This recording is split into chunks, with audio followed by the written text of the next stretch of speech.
विमल पोलो जोबा केसरी, हर पल मनाओ केसरी त्योहार। ये एंटिसिपेटेड है, यानी जो लोग रोजगार चाहते हैं वो तेजस्वी की तरफ नजर उठाकर देख रहे हैं।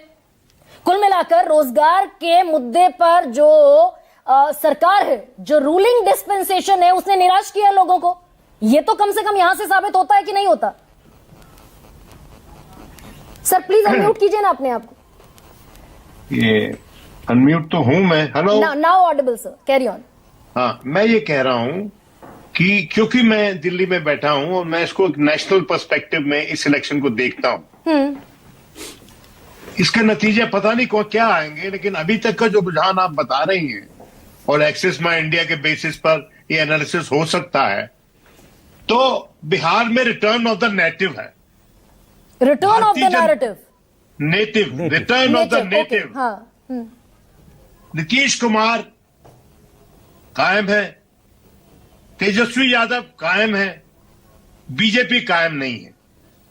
बीजेपी को बोला जाता था कि बीजेपी जो है एक छत्र राज करने के लिए अपने दम पर बिहार में, अगर ये आंकड़े सही हैं तो। अगर ये आंकड़े गलत हैं तो मैं कुछ कह नहीं सकता, तो that one stands to correction. लेकिन इन आंकड़ों के बेसिस पे लग रहा है कि भारतीय जनता पार्टी नंबर 3 की पार्टी होगी। हाँ, एक्सेस माई इंडिया तो क्लियर कट कह ही रहा है। BJP would be on 50 to 56 kind of, ऐसा इन आंकड़ों के बेसिस पे।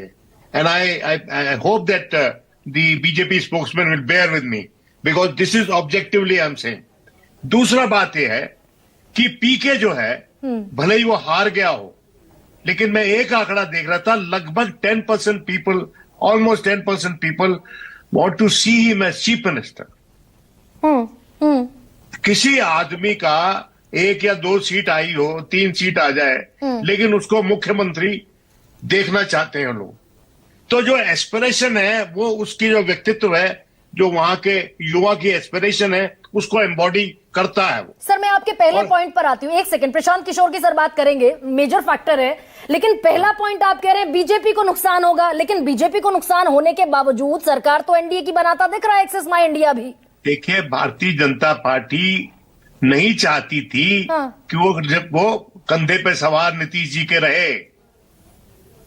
पहले वो पालकी में बैठ के नहीं आना चाहती, खुद चल के आना चाहती है।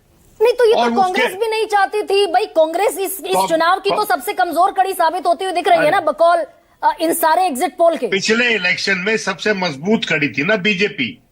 हाँ, 74 पर थी, ठीक है ना, और एक ही सीट कम थी शायद उसकी आरजेडी से। 75 आरजेडी, 74 बीजेपी। हाँ, ठीक है, एक सीट कम थी, तो लगभग सिंगल लार्जेस्ट पार्टी थी।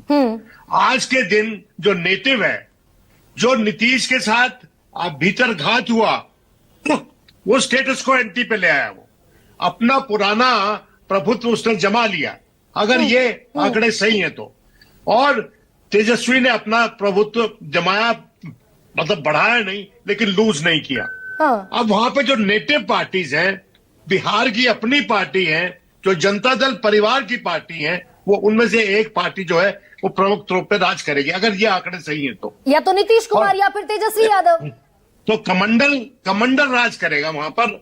और जो मंडल जो है, मंडल राज करेगा, कमंडल नहीं। मंडल राज कमंडल जो है वो अभी देखते हैं, वही देख के लगता है कि कमंडल का प्रभुत्व अपने विचार के अनुसार, अपनी नेचर के अनुसार भाजपा ने उसको वो स्थान नहीं दिया। ये बड़ा मैसेज है, अगर ये सही होता है तो, अगर ये आंकड़े सही हैं तो। दूसरा, मैं एक बात और बताना चाहता हूं कि पीके को हम आज के दिन खारिज कर रहे हैं। 1 सीट आएगी, 2 सीट आएगी, 4 सीट आएगी, 6 सीट आएगी, लेकिन कल की लड़ाई जो भी लड़ेगा वो पीके के साथ लड़ेगा, अगर पीके मैदान में डटा रहा तो। क्योंकि पीके की मैसेजिंग, ये तो Ajay Alok is a thinking person, ये भी मानेंगे, वेरी शार्प मैसेजिंग की मैसेजिंग बहुत शार्प थी, जो हम जैसे लोगों को यहां बैठ के लगता था कि आदमी कितनी सही बात कर रहा है, ऐसे टहनी तरीके से कोई और दूसरा बात क्यों नहीं कर पा रहा है। मैं उसका क्रिटिक भी रहा हूं, और मुझे यह भी लगा कि जिस तरह से वो बीच में क्रूडली बात करता लोगों से, वो ठीक नहीं था।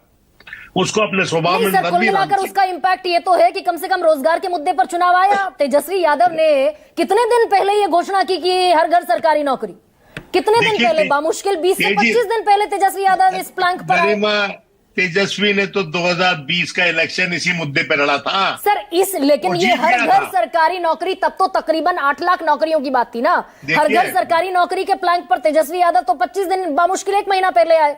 देखिए, ऐसा है, सही बात है आपकी, क्योंकि जब आप वो कहते हैं ना कि मरता क्या ना करता, उसको एक बड़ा करके जो इमेजिनेशन वहां के वोटर की कैप्चर कर ले, एक मुद्दा वो चाहिए था। हाँ। जैसा कि 10,000 कैप्चर कर लिया मुद्दा, ठीक है, उसने इमेजिनेशन कैप्चर कर लिया।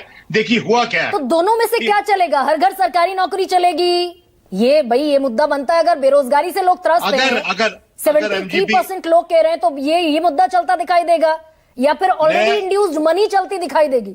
देखिए मेरी बात सुनिए, मैं आपको ये कहना चाहता हूं कि अगर ये इलेक्शन महागठबंधन हार जाता है और उसकी सेल्फ रिस्पेक्टिंग, मतलब उसकी ऐसी हार है जो कि हार नहीं होती, मतलब मजबूती वाली हार होगी, तो एक बात बताना चाहता हूं कि इस तरह से इलेक्शन लड़ा गया, जिस लेवल प्ले फील्ड पे नहीं लड़ा गया इलेक्शन, कोई रूल फॉलो नहीं हुए, जो ट्रेन आई जिसमें इतना सारा वोट बैठ के आया, उसका कौन ब्यौरा देगा? उसकी कहां अकाउंटेबिलिटी होगी?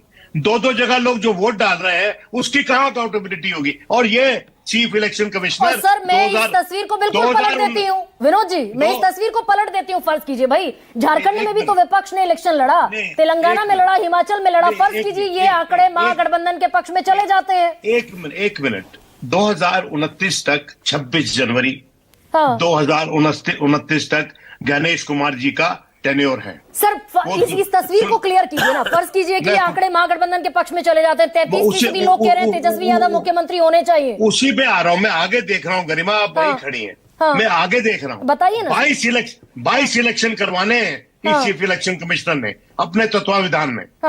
इसी तरह से करवाएगा क्या?